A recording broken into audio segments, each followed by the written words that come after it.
This video is going to be a lengthy examination of the Ravens' coverages and scheme in 2023 with an eye towards the Week 12 visit to Los Angeles to play the Chargers. Wanted to get some of these previews out sooner. Saturday morning is typically my goal. I've been traveling a significant amount over the holiday and unfortunately have been unable to record until Saturday evening. So if you're tuning into this late or Sunday morning, thank you. I appreciate it. The impetus for this video was partially somewhat immature on my part. 2 weeks ago, I saw some social media posts from some more well-known football commentators than myself, basically just stating that Mike Macdonald is running a somewhat more modern, nuanced version of the same defensive system that Wink Martindale did, and I couldn't disagree with that more. In no way, shape, or form is this video going to be an attempt to illustrate the stark differences between those two, because I don't think there's any reason to do that, number one. I root for Wink Martindale to succeed with the Giants. They're not having as great a year as they did in 2022, obviously. I actually know people who have third-hand knowledge of Wink Martindale and say nothing but spectacular things about him as a coach and his level of preparedness and ability to connect with players. So my motivation here is not to criticize him at all. Nonetheless, I have to, on some level, point out how multiple we are now as a defense overall, with so many guys playing at a high level at all three levels of the defense: D-line, second level, linebackers, nickel, and then corner, DBs, safeties at the third level. Additionally, a Twitter friend of mine named Marvin Davis had reached out last year and was interested in breaking down, labeling, organizing some coverage plays as kind of a group effort. And this opportunity for me stuck out to engage him, and he was willing to help in labeling plays, organizing them into folders. And so what we ended up doing was trying to help break down coverages for Ravens fans, but also, for me personally at least, learn myself when, where, and why Mike Macdonald is playing certain coverages, and perhaps through understanding those three elements, when, where, and why, the totality of why we've been able to be so daggone good on defense in terms of confusing quarterbacks or keeping quarterbacks going through their progressions a split second longer than they want to, which I think is related to the high numbers of sacks that we have this year. Gathered about 135 coverage instances, broke them down, labeled them, not to prove anything about Wink and Mike Macdonald, because who cares, to be honest with you. But really, for me, partially this was a personal attempt to understand what the Ravens are doing in terms of their coverages. So I'm going to present to you an overview of the data. You can decide for yourself if you think it's representative of the body of work the Ravens have put out there. I'm just bringing the information to you guys. It's 134 out of 240 some odd pass plays against the Ravens in 2023. So I think like 55% of all pass plays have been utilized for this. I think it's a representative data sample. If you think so, then feel free to check the video out from here. If not, feel free to let me know in the comment section.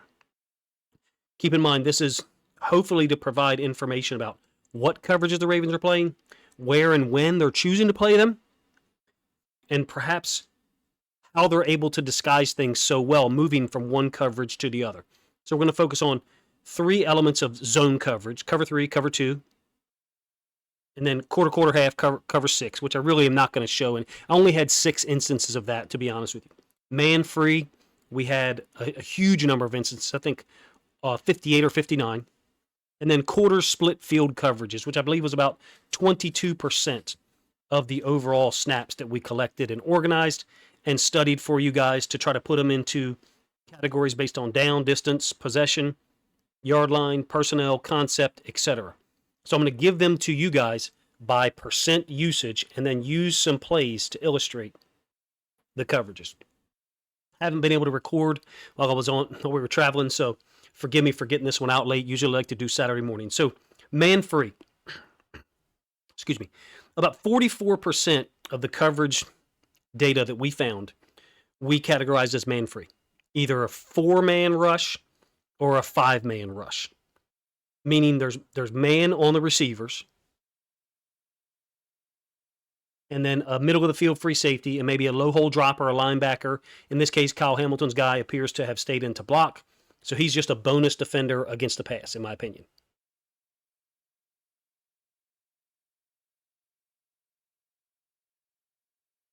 feel like man free is one of the reasons why there's people who probably link Mike Macdonald's system to Wink Martindale's system because of how often, how much Wink Martindale played that. This is a 3rd and goal, week 2 in Cincinnati, and you're going to have man. But one of the things that man free and the way Mike Macdonald is using, if you ask me, is it allows him to help out on a backside special X receiver, in this case, Jamar Chase.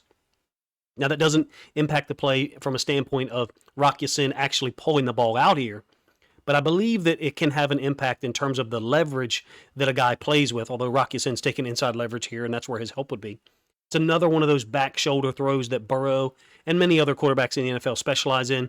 In this case, happens to be a win for us with Rock Ya-Sin, a guy who's not starting for us at this point, obviously, against one of the premier wide receiver talents in the league. Tells you, if you ask me, the confidence level that Mike Macdonald and the DB coaches have in our players. Have we been taken advantage of at times? Of course, in man free. There's times where people have been able to motion away and attack a particular defender. In this case, you got a 3rd and 3 against the Colts in week 3. It's a huge touchdown pass, 17 yards to Zach Moss, ISO'd up against Patrick Queen. And we've seen teams attack Queen consistently in the past. 2023 has been a year where we've seen those things less often. Nonetheless, we've seen some instances where teams have tried to scheme up open players to get the matchup they want. I would say that man free has certainly been very productive for the Ravens in 2023 because of how, number one, how often we're playing it, but not only that, is when we're playing it. Meaning, we're playing a lot of our man free on 3rd down.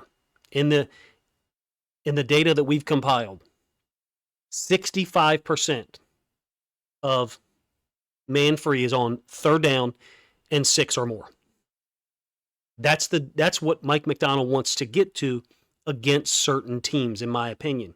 Or it's what he relies on in those moments. Let me rephrase that. Against other teams that have maybe more talented wide receivers, perhaps he would rely on other coverages more. And we have seen some variance in the coverage on a week-by-week basis. Tried to show you 4 examples of man free here. Again, it was the largest percentage of coverages that we had in the 134, 135 plays that we broke down.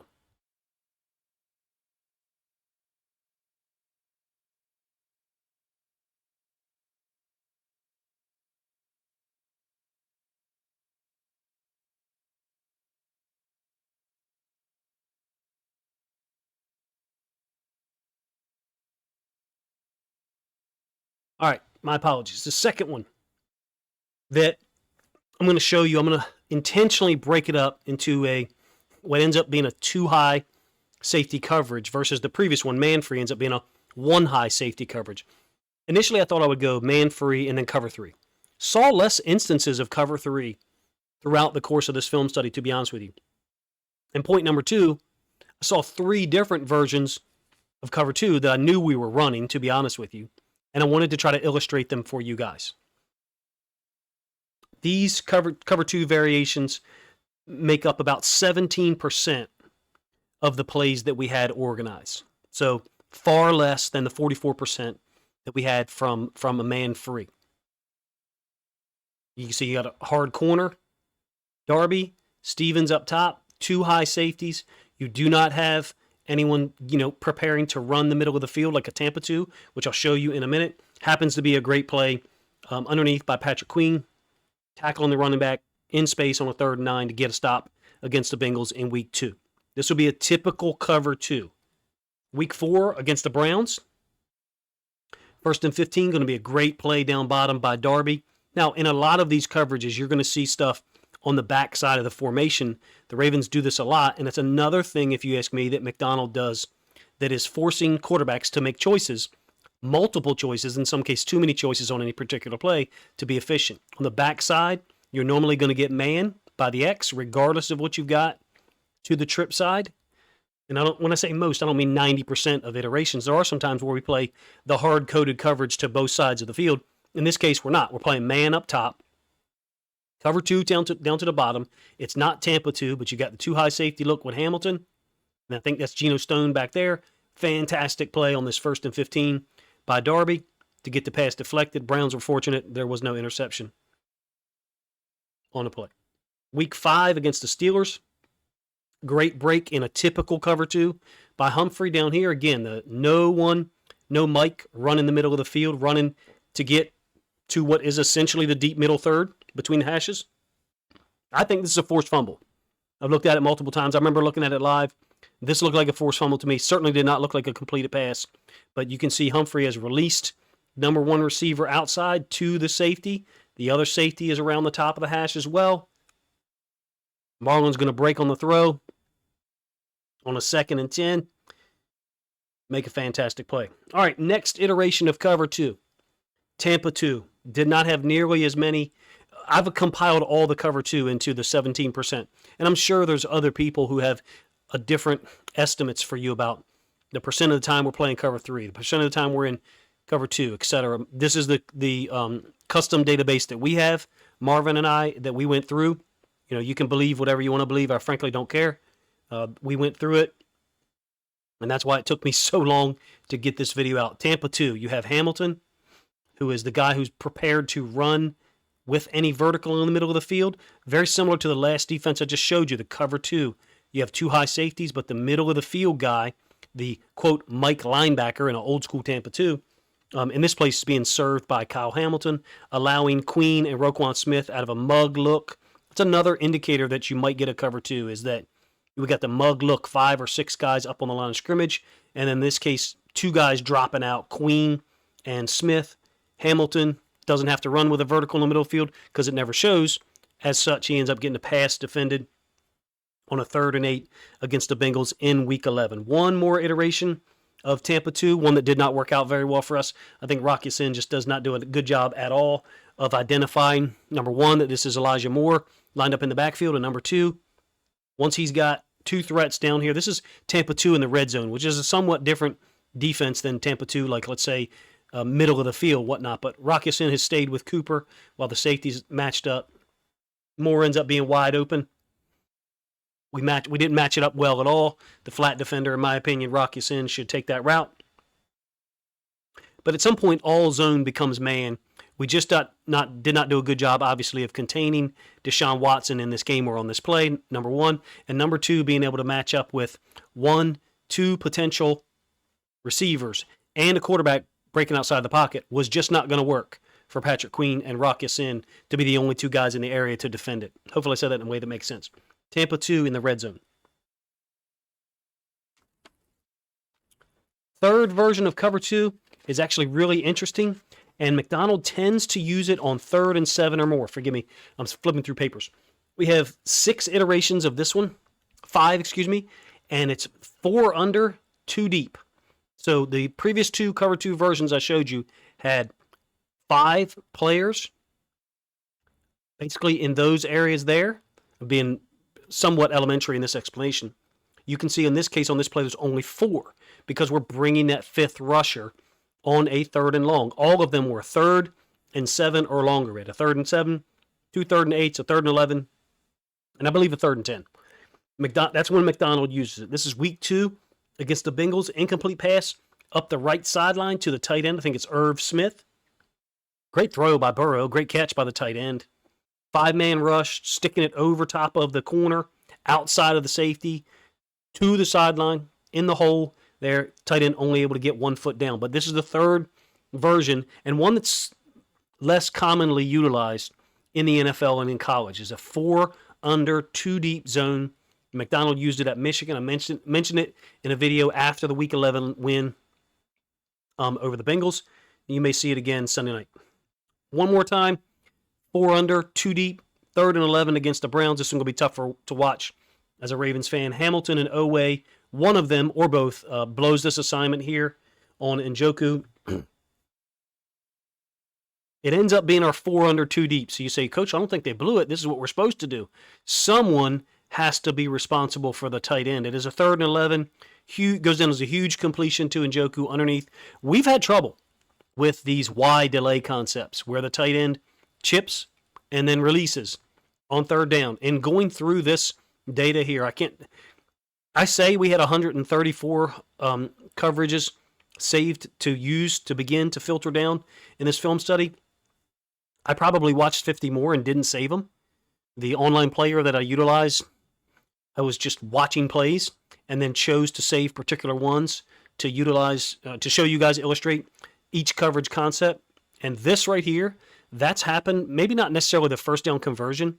That right there I have happening 6 times just from the plays I've watched in the last 4 or 5 days. And when I say that, I'm talking about the Tuesday before Thanksgiving is when I really started to try to create this video. It took me this long to get it done because of travel, and you can hear my voice sucks right now. So let's move to another coverage. And we're going to see Macdonald use this in a specific situation. This is going to be cover 3. Now, we did see more of this in 2022 from Mike Macdonald, I thought. I anticipated seeing more cover 3 in this video. We did not. I only found 13 instances of it out of the 134 plays. So around 10%, if you will. I guess it was actually like 10.8, something like that. So maybe it was a little more than 13 that we classified as cover 3. Now, I'm going to show you a weird one first because some people will say this is not cover 3. He's generally using this on second and long with the offense between the negative 25 and the positive 50. We had one instance of this coverage being played on the 49, the plus 49, roughly where that line's drawn, and one on the plus 48. Everything else was back here in this area of the field on 2nd and 8 plus, 2nd and 10, 2nd and 11, 2nd and 14. We would call this sky with a man call on the backside. So man here, and then the backside safety is reading the running back. If that running back floats out to the flats, the backside safety is going to sky, come down because we're blitzing queen. So it's basically a read by the backside safety to cover the running back. I suspect that we had 3 more instances of this coverage where the running back stepped up to queen and blocked, and this safety had no work here and just sat underneath of a slant or anything like this. So it would look somewhat irregular on the backside. Let's deal with the front side for a moment. If you're not interested in this, first of all, you're probably not listening, but second of all, let me know how I can improve the tone and nature of the video when I'm trying to do large-scale studies like this one.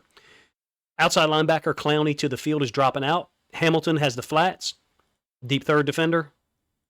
Deep middle of the field defender. Man on the backside, which is not uncommon in a 3-by-1 set. I think I mentioned that earlier in the video. You were going to see that a lot anyway.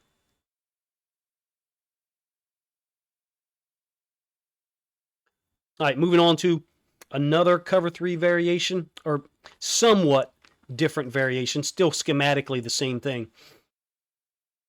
I think Macdonald likes to use it on 2nd and long to set up a 3rd and 4, to give up a short completion like you saw to the running back on the previous play, and get us into 3rd and 4, 3rd and 5, open up the defense and all the blitzes that he wants to use there to run man free.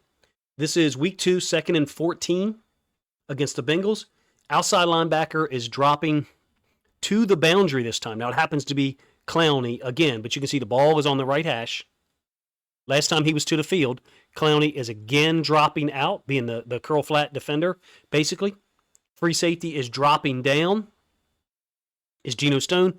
Big hit on Boyd. Basically an under slant concept. You got an under by Chase, and then a slant isolating the nickel defender. Stone dropping down to a cover 3, which is when Mike Macdonald likes to play it.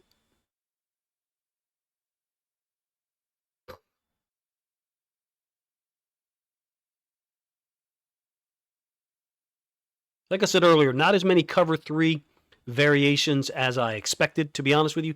This one from week 11, sack by Tavius Robinson, and you're going to get a blitz by Hamilton. So if it's cover 3, you should have safety spinning down to basically take his place, which would be essentially a sky call, and that guy backing off to play cover 3. But it's a 2-by-2 formation. So I don't think that Geno actually gets all the way to the middle of the field because he's reading Joe Burrow's eyes. He's responding to where Joe Burrow looks. I've been worried about this at times with this defense, if there is time to come back to a backside vertical when we do play cover 3. Think about how NFL teams call their plays. They understand when and where we play certain coverages. This happens to be 1st and 10 when we're running cover 3. If me and Marvin are able to go back and track our coverages, when do we play it, which part of the field, then most other NFL teams are going to as well. Additionally, this is the only time we saw cover 3 out of all of our looks at it when it was on the other side of the 50. The ball is plus 34. Like I mentioned earlier, there was no iterations past the 50. This is the only one where we found us playing cover 3 beyond the 48. So closer to our end zone than the 48-yard line. In this case, 14 yards closer to be precise. The next one and last one I think is the most difficult to deal with, but is also the most fun. I'm not going to go over cover 0 because we haven't run. I've got 3 iterations of that.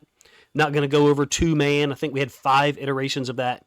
So having not run cover 0 at all, really, in the plays we broke down, is a huge difference from a departure from Wink Martindale's system, if you ask me, to talk about that leading point, the reason or rationale why this idea first came in my mind. This is going to be quarters or split field coverages. About 24% of the calls that we had, quarter split field coverages, meaning 2 different calls on each side of the field. This is the most fun element for me because it's the one that I feel like I know the least about.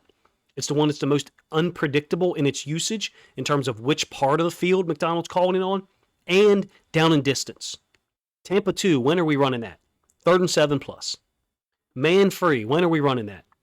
3rd down and 5 or 6 plus, and we're bringing pressure. Oftentimes bringing 5. Cover 3, when are we running that? 2nd and long to set us up for those 3rd down situations to run Tampa 2 or man free. This one, quarter split field stuff, is 100 times more complicated in terms of when we're doing it, and also me attempting to explain the coverages to you. Basically, you have to illustrate the nature of the split field coverages. I picked 4 plays here. And again, keep in mind, these are being integrated with all the other coverages that I've talked about and some others that I'm not choosing to illustrate for you. Mainly, cover 3, man free, all the different iterations of cover 2, a little bit of quarter, half, or cover 6 on Madden, I think is what they call it. Very little cover 0, very little cover 2 man. You have a trip set or a wide bunch really to the downside of the screen.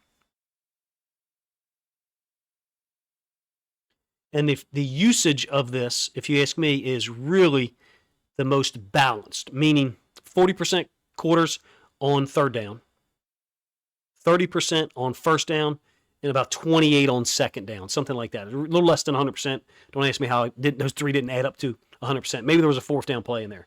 But oftentimes you're getting a man call on the backside, so this backside safety is able to help out on something to the front side, which I think is what Daryl Worley does here on this 2nd and 8 against the Browns in Week 4. Roquan Smith, fantastic job as well. 2nd and 8, incomplete pass. Imagine what this sets up. The very next play, you've got a different coverage, a different stunt, which is the whole point of what Mike Macdonald is doing. And I'm trying to explain, hopefully, at least 10 to 20% of the complexity or the depth of it to you guys as best I can, with Marvin's help. Another quarters split field iteration, interception by Geno Stone against the Bengals in Week 2, 2nd and 8.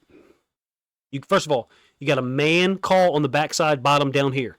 Brandon Stevens against Jamar Chase, clearly. You've also got a man call on the top side against number 1. And I think that's Darby. It might be Irwin up there, I'm not sure. So you got matching man on 1 calls. That's not uncommon. A lot of split field coverages, quarters, match coverages have man on 1 calls. MEG, MOD, whatever acronym someone wants to use. Check out the depth that Roquan gets on this. Additionally, as I flowed through it a couple times, watch how these 2 match the route by 2, and they let 3 go to the backside safety, which in this case is Geno Stone. It's not chance that Geno Stone intercepts this ball because that's where the route ends up running. Excuse me, it was 2 running to the backside. Higgins, 3 went vertical. See how these 2 have matched it? versus this coverage, hard-coded man, and then Roquan and is trying to get depth and width such that Higgins can't just clear him vertically and Burrow throw this ball deeper, in this case because of the threat of pressure. Burrow got rid of the ball maybe a little sooner than he needed to, but even if he gets rid of that ball late, Geno Stone's going to be able to, quote, match that route. That's why I'm comfortable with people using quarters, split field, and match phrases or words ubiquitously or synonymously, I should say, because that really is the reality of it. You're matching the routes based on what the receivers run, and you're doing that because the call on one is hard-coded or often hard-coded on one. In this case, it was man on Chase to the backside and man on Irwin to the top side to the trips, allows us to match 2 and 3 vertically out in whatever with the supported defenders reading the same thing. Usually it's 2-1. In this case, since 1 was being manned up completely by Darby, we're probably reading 3-2, meaning we're matching up with 2 based on the route you get from 3. I have no idea what the exact half-field coverage call was, but in that case it worked. You can imagine the install with this is not easy. I wonder if that's why we had so much trouble early in 2022, late in games, when teams just decided to throw the hell out of the ball. And even though we could pin our ears back and we knew it was pass plays, we weren't able to be as effective in those situations. Think of the Miami game. Think of the Bills game. In any case, same thing here, except a different formation. 3rd and 5, 3rd and 6 against the Steelers from the -8. You can see the matching element from the nickel up top. In this case, I think it's Arthur Millette, matching the under from the top side. Pay attention to Stevens and Queen down bottom against the slot side. There's a matching element to this too.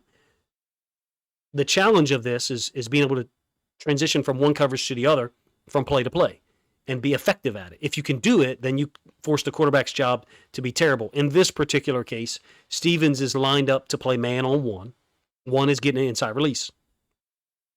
He should be reacting to 2 on some level. 2 is going out. If you think of quarters, split field, match coverages as man becoming zone, 2 is becoming 1 here. 2, the tight end, Hayward is becoming 1 to the outside. 1, Pickens, who lined up furthest to the outside, is becoming 2. They've just switched, is all. Stevens, if you ask me, needed to match that out by 2 based on the half-field coverage that the other guys were playing. If they weren't playing palms or whatever people want to call it when 2 runs an out, if they were playing something else that tells him to run man on Pickens 1, well, why isn't he staying man on 1, number 2? Or no, why isn't he staying man on number 1? And additionally, why isn't someone else matching Hayward's route to the boundary? It seems quite obvious to me that Stevens is the guy who reacts late or reacts too slow. Whatever the half-field coverage call was here, we were not able to execute it. Additionally, if you'll check out the route one more time, to the top side, you'll see Jaylen Warren is wide open to the top side of the field. Pickett's already gone through his progression. It's a one-side read. But was he to hold on to the football and have time? Jaylen Warren's wide open. No one has played him at all to the top side of the field because the nickel matched the under route here, and the corner and safety are trying to deal with the remaining threat of a vertical up to the top side. Hopefully I said that in a way that makes sense. If you're interested, man, go find out some more quarters or split field explanations or products that are out there. Jerry Gordon has a fantastic book called Split Field Coverages. Last one that I'll look at, and this is unfortunately is not a fun one. This is a 2nd and 15 from the -20. Going to be a big completion to Amari Cooper. This is we would call it a star concept. But one of the reasons I suspect that Rock Ya-Sin has been playing, has had more difficulty, kind of reminds me of Marcus Peters last year, is the split field stuff asks him to read the routes and match them, and not just play man or not just play zone. And in this case, first of all, Marcus Williams is way too high in this too high alignment. Number one, the threat of him being vertical, if he wants to worry about capping that, fine, but we've got to find work. We would call this a star concept because the final delineation of the routes ends up being designed to just spread out your zone or quarter split field coverage guys, and seen this 5 times when we have called quarters. So am I saying that other teams know when we're calling quarters or split field stuff and they're calling this route combination? No, I do wonder if there is an element to that, but I can't prove it, obviously. The payoff to this stuff, even though it doesn't work out in this particular play, is that we're trying to be multiple with hard-coded coverages, cover 3, cover 2, Tampa 2, versus the split field stuff that I've probably done a very poor job of explaining to you guys here in terms of how we match routes. There's got to be work for Rock Ya-Sin to find here.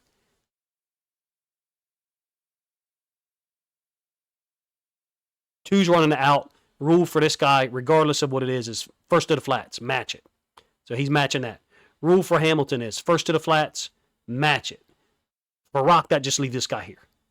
I don't know why we're not sticking to this tighter. Really soft coverage, if you ask me, by him and Marcus Williams. A little bit deeper route here than to the other side of the field.